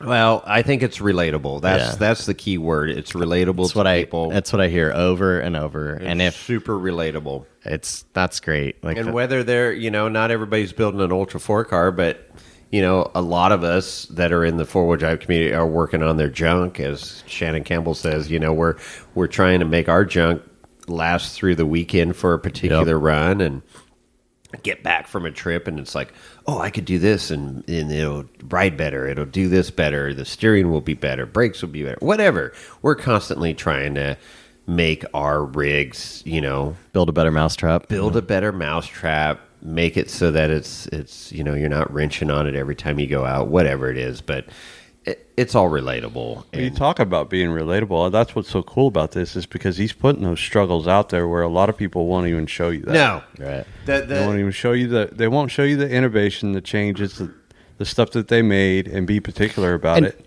and document it. And the failures. We talked about it with like the front frame rail mod. I mean, obviously that was that first cut, right? I told Carlos, like, once he was like, do it. And I'm like, okay, I guess I can swallow that pill and I can do this. But how do I present this? Because what I refuse to do is hide behind, like, there's so many people that follow TV so magic. Closely. Yeah. I refuse to just turn off the camera, cut a frame rail off, weld a new one in, and then pretend like it didn't happen. Oh, hey, yeah, look how this is. That's so disingenuous, and I feel like I would lose all of the validity that I've gained, and all the respect, and all the, like, the hardcore followers that, you know, that covet like every aspect of this build, because they would notice that, and I wouldn't be able to sleep at night. So unfortunately, Carlos has to bear some of that burden of like, hey, dude, this has to happen publicly. Right. So tell me, you know, like, let's at least just navigate this together, because whether you like it or not, that was the same thing that brought us together, and it has to carry us through this. Right. Like, our personal burden has to be public and it has to exist. But I think it just makes that end game that much sweeter, because everybody's going to come up and be like, you know, here we're going to be like popping bottles of champagne and like high-fiving and all this stuff. And somebody's going to come up and be like, dude, I remember 2 years ago when you cut the front of this car off, you know, and that's going to be so cool because everybody's been a part of this journey. You know, and it is. I mean, it's community, the community and support, and you know, people learning from it, and I mean, it's just super freaking cool.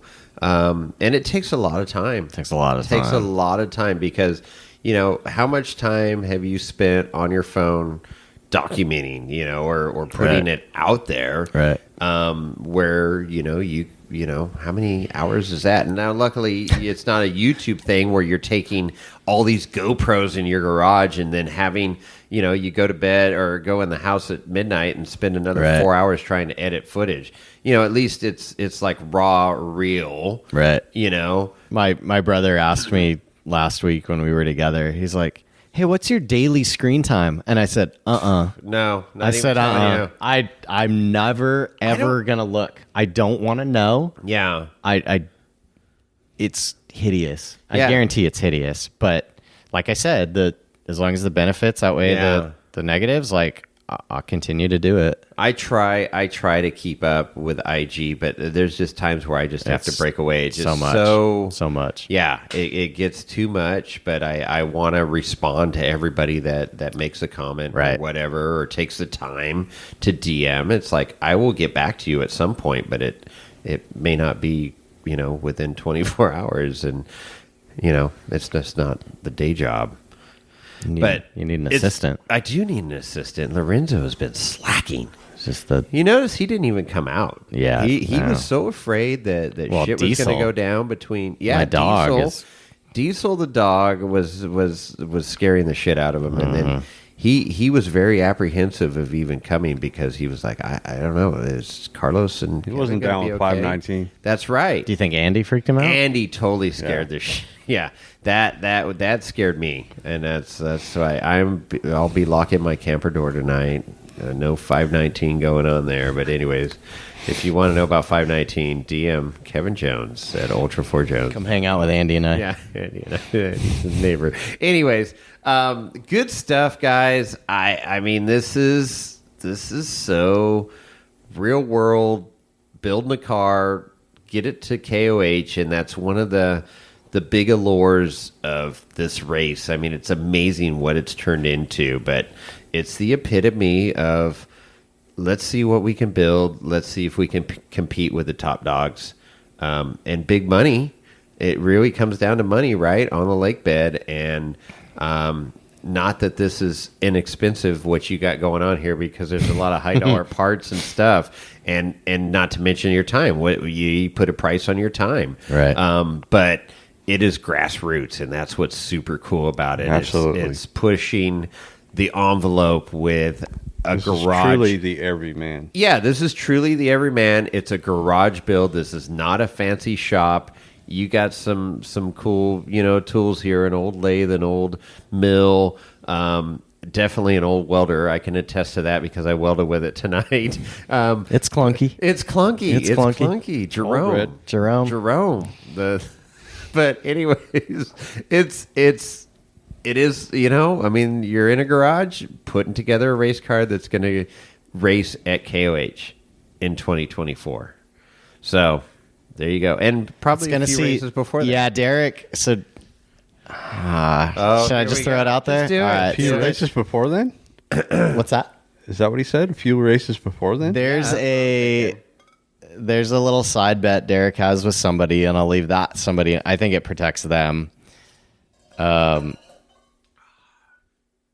This will race something in 2023, like regardless. Yeah, I agree. And there's a little side bet, and Derek's like, "Don't let me down." And so I told him, "No, that's for sure going to happen." Derek D-Mill with a welder? D-Mill with a welder, yeah, for sure. And there might be somebody I'm trying to get this completed before they get their pile of junk completed. But it's a fun little side bet thing. But it is, and that would be good. I mean, you gotta work out the new car blues and everything. Yep. And then you hit the lake bed in 2024 with a super dialed in car. So, I don't know what else to say. I think we've covered some serious ground tonight. There's no bloodshed. We've laughed. You We've guys. cried. We've laughed. We've cried. We got out our emotions here. I coughed. It's freaking awesome.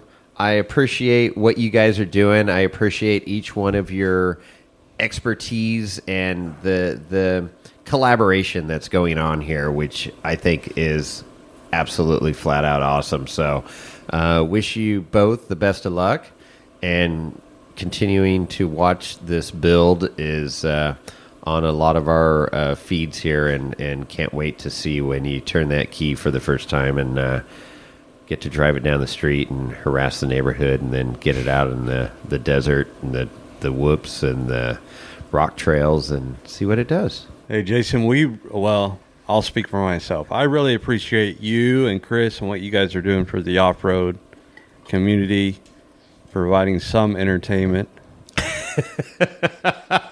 But I look forward to your podcast every Tuesday. It's part of my routine. Drop the girl off at school, turn on your podcast, and it's been great. And, right on. And meeting you is becoming friends and having all the experiences we've had in just a year. It's been great. Yeah. So here's to many, many, many more. Heck yeah, for sure. Yeah, it's cool. I can't wait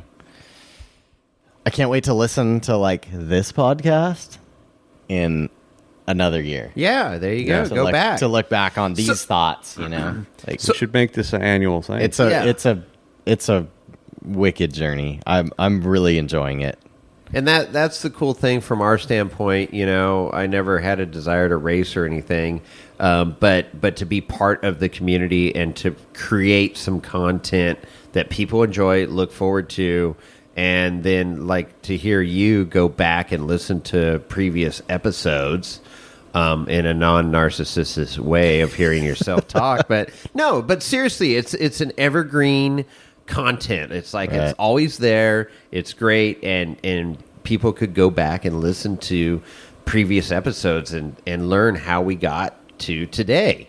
And like you say, a year from now, we can go back and listen to this episode. And think about sitting in this garage at this very moment, holy shit, we're looking at this car that is a long ways from being done, but yet close to being done. Right. If that makes talking sense. about being pissed at each other, and all that, and we'll be laughing about how silly burned out that a couple is. sawz-alls. Couple DeWalt sawz-alls burned up, whatever. But anyways, it's fun to be part of it, and I'm just happy that we're all friends and get to be able to do this stuff. So with that, I think there's nothing else to say, man. We've pretty much covered the gamut here. I'm building Stryker 4 on the YouTubes. The YouTubes? Yeah. On the YouTubes. Check out Tac1 Fab. Yeah. Tac1 Fab on the YouTubes and Tac1 Fab on IG. You've been posting a lot, Carlos. Any other shout-outs you want to give there? Anything about your leather business that you got going on there? You can check out at Buckaroo Gear. Yeah, that's my those main gig. Those of you that don't know, Buckaroo Gear, Carlos has a very successful business, leather tooling. Do you call it leather? Yep. Yeah. I do cowboy. I build cowboy gear. Yeah. Horse tack and cowboy gear. Yep. Chaps and everything's I like the cowgirl gear better. Yeah, exactly. Those. Well, I guess we got to make it binary. Binary. We got to make it binary. Gear. It's non-binary gear. Geez. Anyways, go check out Buckaroo Gear also on IG, and you will see what Carlos does when he's not welding stuff together. He's working leather, and it's super freaking badass stuff.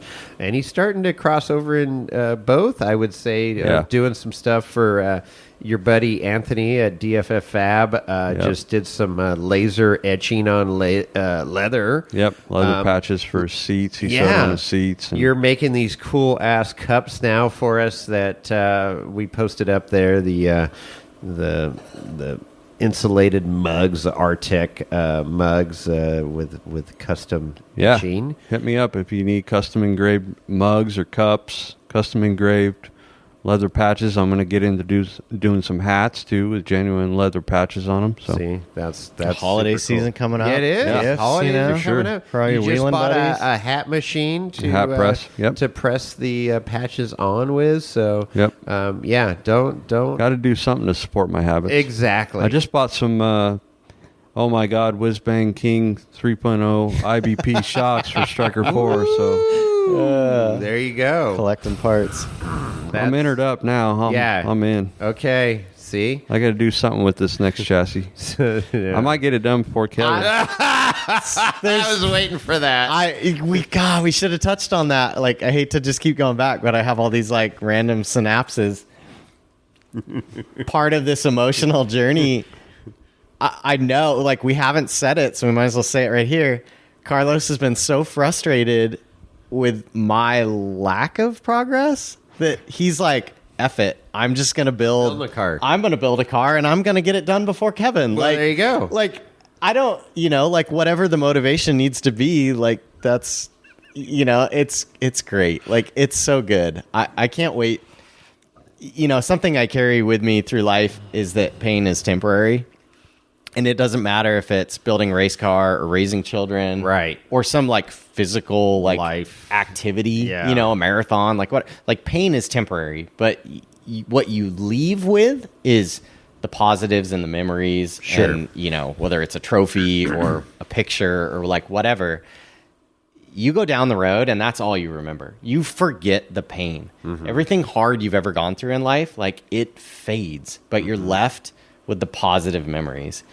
And that's never been more true, I think, for this process and this evolution. Like, it's painful. Yeah. But when it's all done, like, it's going to be so rad. It's going to be so worth it. It's going to be so good. For sure. So good. So good. So good. Yeah, just give me a couple more weeks. It'll be on the lid. It'll be there 2022. Is that 2023. 2023. It'll be there 2023. Register to race. It'll be there. No, it'll be on the lake bed. I didn't say it'll be racing. Okay. Be on the race course, just not on race day. That's cool. I mean, anything to just if that's my contribution to pushing Carlos's business further is to like frustrate him to the point of like. I don't even know what you call that. Like, like it's all good. It's gonna be so good in the future. I have no doubt. No, for sure. So to get a hold of you, Kevin, is Ultra4Jones on the IG. Yeah, we're gonna hit, and you're almost at $5,000. It's gonna happen. I'm gonna hit 5 Gs, which is absolutely mind-boggling to me. Yeah, because 4981. Okay. As of right now. Oh my gosh, you're so close. I vividly remember 19 away. I vividly remember when the account was 3 days old. Yeah. I had 147 followers. And I just thought that was the coolest thing. Right. And like I mean, I know I'm no Wheel Wine and Whiskey leads, but you guys got meat reels. It's all about the meats. It's all about the meat reels. About the meats, man. You got to know your audience. But, I mean, 5,000. Like, take some more sawz-all videos. One more sawz-all video. What, can we cut off the roof or something? We could do something. We could figure out something to cut up tonight. Anyways, yeah, it's rad. Ultra4Jones on IG. Obviously, the YouTube's been a fleeting. Yeah, I don't know. YouTube's a lot of work. The amount of input is definitely doesn't. But you got your 5:18 live, so at 5:18 p.m. every night you're trying to do a little 10-minute live, and I Q&A, whatever it is. I think I've said to kind of create like a separation of church and state or whatever you want to call it. I'm not going to do it at work. I just feel like that's grounds for me to cross that boundary. So. I'll probably just throw on my story every day that I'm at work. Like, hey guys, no live today. And I think that'll honestly help spread out the content. Yeah. because when you do it every day, like I could easily see there's a stagnation there of like, well, I just watched him yesterday, but if I've been at work for 3 days, like there's probably several new things to talk about or show or whatever. So it's good. It's good. Stay on the IG, man. I don't know how many times I have to say it now. Don't message me on Facebook. No, it ain't. It ain't happening. Well, ounces make pounds. Oh yeah. Minutes make hours, and we've been on this podcast for an hour and a half. So perfect. It's midnight, and I'm out. I thought we were drinking more whiskey. No, I'm out. All right, guys, it's been a blast. Thanks for coming to your house. Thanks, Carlos, for coming up here. Absolutely. Thanks for having us. And, thanks for hosting. Thank you, Mallory. Yeah, Mallory. For being the hostess. With the mostest. The hostess with the You mostest. were She's so awesome. freaking lucky. Yeah, you were so lucky. You're just lucky. And to think I choose to be in the garage every night. I don't get it. Anyways, with that, we're out.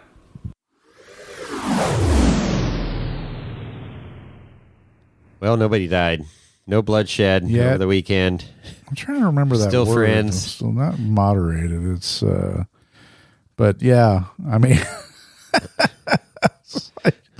some of the shenanigans I heard about from that weekend were, I guess you ate well and you hung out. Oh, and yeah. had a good time. And Mallory, I don't even think she missed you. I'm sad to say. I missed her. Just saying. No, they were busy. It was great. So Carlos's, fiance, I guess I say. Well, they've been together a long time. They're getting married. Oh, really? Yeah. So I guess it'd be fiance. She was there and hung out with Mallory, and then Carlos's daughter was there. Got to hang out with the God, they were all Kevin's there. kids. So yeah, it was cool. They stay in a hotel or in a No. They had their RV. They drove Carlos the has RV that down. nice RV. And Oh, then okay. I didn't know they drove. I that down slummed there. it in the Lance, and then There's no slumming there. he's got a nice piece of property there, and the goats. Yeah. Oh, yeah. Got the goats up on the hill there. So, anyways, it was a lot of fun. Great little weekend, and it's just cool to see, how this car has started, a year ago and to where it is now, and the whole process, and the big takeaway is, Kevin's 100% transparent through IG. All his social media is there, and there's all these. He is the everyman, racer that we can all relate to. He's the epitome of it. So it's a lot of people can relate, make it happen, and go, oh well, that's pretty freaking cool, And so, anyways, A guy with a bunch of pretty good tools and resources in his garage, in his home garage. yeah. Making the dream happen, Yeah. man. I mean, that's It's pretty like freaking awesome. He couldn't even keep the where the car was positioned. It's on the hydraulic stand that he bought.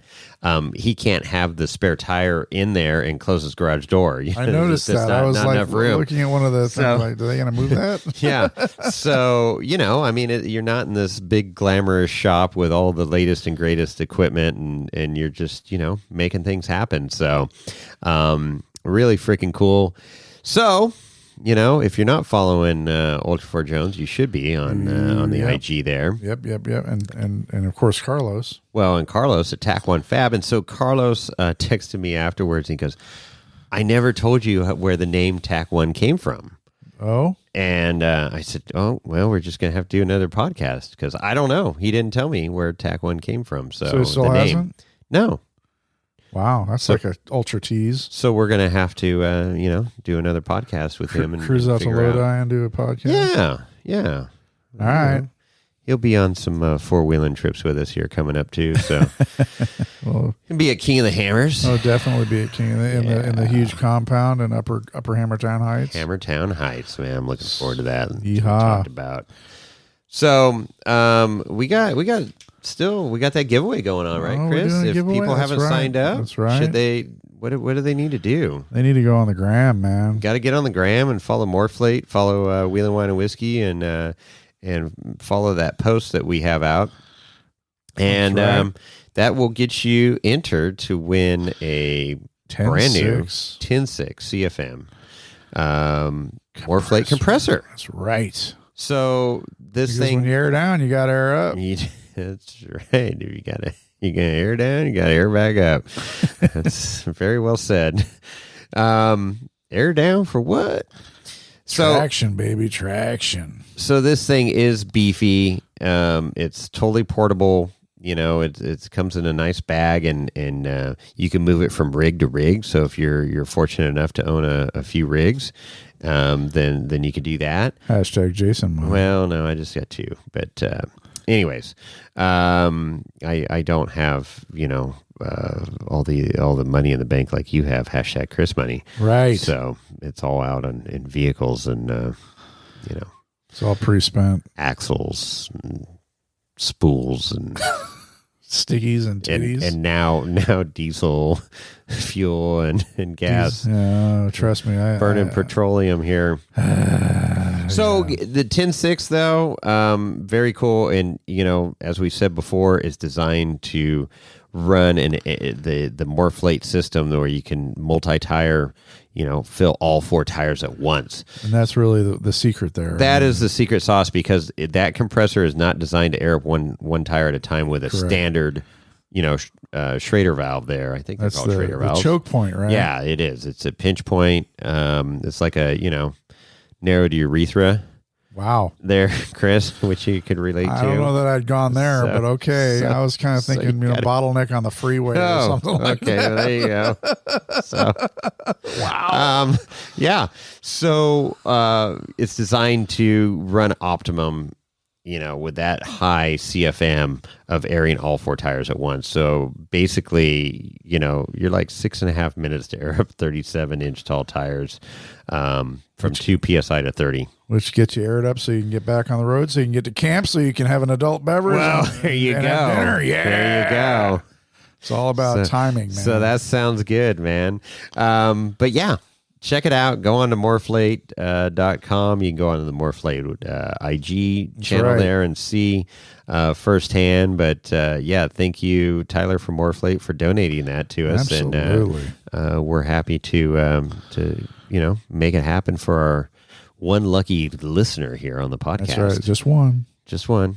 Just one. We give till it hurts, but we can't give it to everybody. So we so anyways, that is going on. So get signed up for that. What else, Chris? You got anything else in your notes? I got one more thing here, but you need to talk for a second. I need to drink some water. You want me to do a rant? You got a rant? Oh, fuck yeah. Oh, let's do it. Oh my God. So I've been out and about. You've been out and about wheeling. I've been out and about doing family business and other things, you know, between visiting my mom and, you know, going to my wedding anniversary and of course weddings and whatnot, which is super fun. I mean, I enjoy doing these family events and whatnot, but I will say one of the things that just pisses me off to no end when I see it happen on the freeway. I was coming home from Reno, visiting my mom last week, and you know, you're bopping along I-5. You know, you come out. She lives in Reno. Get over the pass, come down to Sacramento, get on I-5, and fuck, man, you know, if you don't know about Interstate 5 in California, it's a major road. It's a freeway that connects basically the entire West Coast from all the way from Washington State down to the bottom of Southern California in San Diego and below. San Diego. So huge trucking lane. I mean, it's paralleled by 99, but a lot of people just drive on I-5. I was on I-5, and one of the traffic flows pretty well as long as you follow the rules and the unwritten rules of the road, right? All the rules of the road. Okay. So big rigs are always should always be in the right lane, doing whatever speed they do, right? And then, you know, you bop along doing your thing, and what the fuck, you know? I mean, you get these big rigs that decide to suddenly, people allow them to jump into the left lane to pass. A big rig passing a big rig is I don't even know how to describe it. It's like watching whales humping or something. What? I mean, so you got one big rig going 65 or 70, and you got another big rig going 71. or 70 and a half. And it takes 5 minutes for these things to pass each other on the freeway. And meanwhile, they're backing up traffic behind them, right? I mean, you get this just log jam of cars that can't move along. And then, of course, you got this wingnut, and it's almost always a fucking Honda Civic that jumps into the right lane and passes a bunch of the cars in the left lane, and then at the very last second has to jump back into the left lane to pass the big rig that the big rig's passing. Yes. And you just, it's like, you sit there and you're like, dude, seriously, you think we all don't want to do that? Well, this Highway 5's a 2-lane road. Yeah. And it's just like, dude, you're just fucking it up for the rest of us even more than this big rig did. Wow. Just stay in line like the rest of us and be patient. And it just never ceases. And in that 20 or 25 mile stretch between Sacramento and Stockton where it's 2 lanes, it happened 3 or 4 times, and I'm like, it was every time it was a Honda Civic, every time. Honda Civic. And I'm like, I just want to ram you off the road. Well, you got a Ram. No, I was in my Chevy. Oh. But anyway, that's my rant. Just fucking behave yourself. Be patient. Don't let the big rigs in, first of all. It doesn't sound like you got patience. No, well, when people don't follow the rules of the road and stay in line and just, we all want to get there, trust me. But I hear you. The wingnuts that have to pass when I don't think I'm describing it well enough, but man, it's so frustrating. I think I get the gist of it. Yeah. Anyway, don't be a dick. Don't. Well, there you go. That's the theme of the show. Don't be a dick. And these drivers, if you listen to the show, you guys are dicks. But whatever. What do you got? There you go. There goes four of our followers going. Thanks, Chris. More old-fashioned, Chris. Oh, boy. See what happens when Chris is at home drinking. Hey, I haven't done a rant in a while. No, you haven't. And I'm not as bad as I was a couple of weeks ago. No. I went over the handlebars a couple of weeks ago. You over the handlebars, flat on your back. Lorenzo was impressed. People were calling in and it's like, dude, how drunk were you? Yeah. It's like, I don't know, I was pretty hammered. I didn't have to go anywhere. I didn't have to go anywhere. I was home. Yeah. So the only other thing I had was the Snail Boys. Episode 344, Part A, Part B of the Rubicon naming with Merlin and John Arns. Did you get to listen to that whole ordeal? It was part 1 and 2. Well, it was part 1 and 2, A, B, whatever. No, 1 and 2. Okay, 1 and 2, part 1 and 2. I listened to part 1. I haven't listened to part 2 yet. Okay, well, but part 1 was awesome. Yes, it's very cool, and Merlin's got a total radio voice. Oh hell yeah! You know, he's like Samuel Jackson. No, it's like the guy from the Big Lebowski, the one with the cowboy hat. Sam Elliott. Sam Elliott. Yeah, yeah, no, he's got that raspy, dude voice. Abides. Yeah.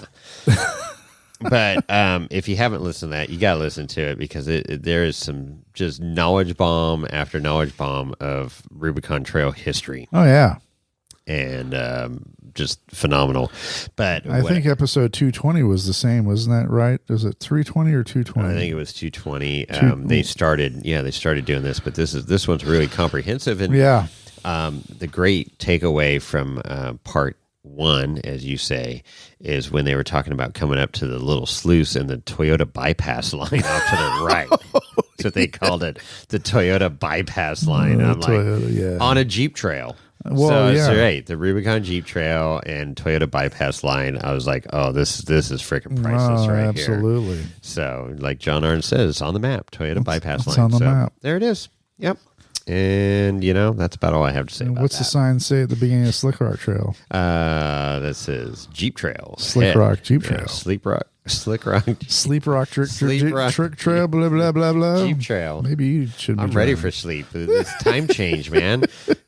It's like, it feels like it's 11 o'clock at night and it's like 7 o'clock right now. Sucks. We passed that law on it. Yeah, who passed the law? Because apparently it didn't carry any weight. The voters did. How does that work? When you pass a law and then, no, we're just kidding. We're not going to do it now. The legislature just says, no, we don't believe that you were correct in your decision to vote.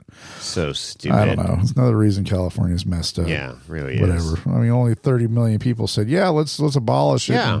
And then whatever.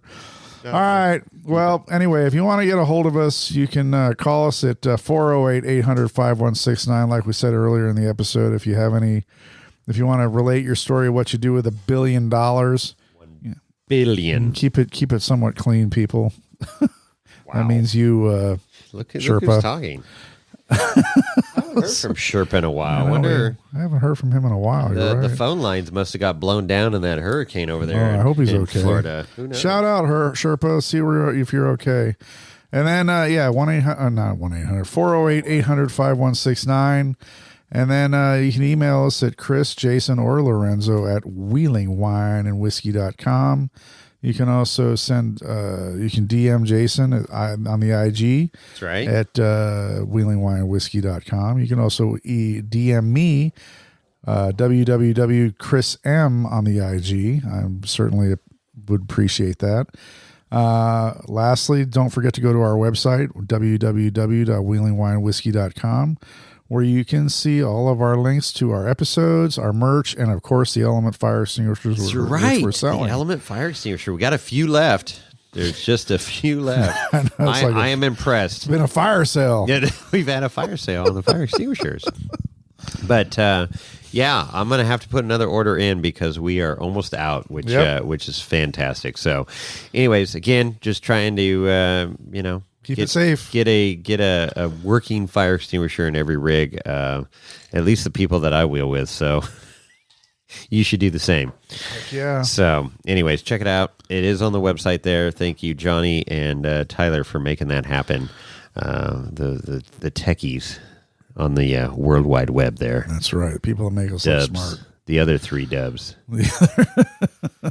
So the Element fire extinguisher, and then of course the holiday seasons are coming up. It's rapidly approaching. Right. So if you feel like you want to buy some merch for your loved ones, definitely take a look at our website. Click on the merch link and check it out. Yeah, we appreciate. There's been a lot of sales recently. I don't know what spurred that on, but thank you all that's been buying shirts, koozies, and hats and stuff here recently. Don't forget about the hoodies. It's cool out there. Yeah, it is. It is hoodie season. Absolutely. It's latte, pumpkin spice season. Pumpkin spice gear oil. Yeah, there you go. Yeah. All right. Well, I guess I'll pass it off to you. With that. Sure. You sure? With that, Chris, we're out.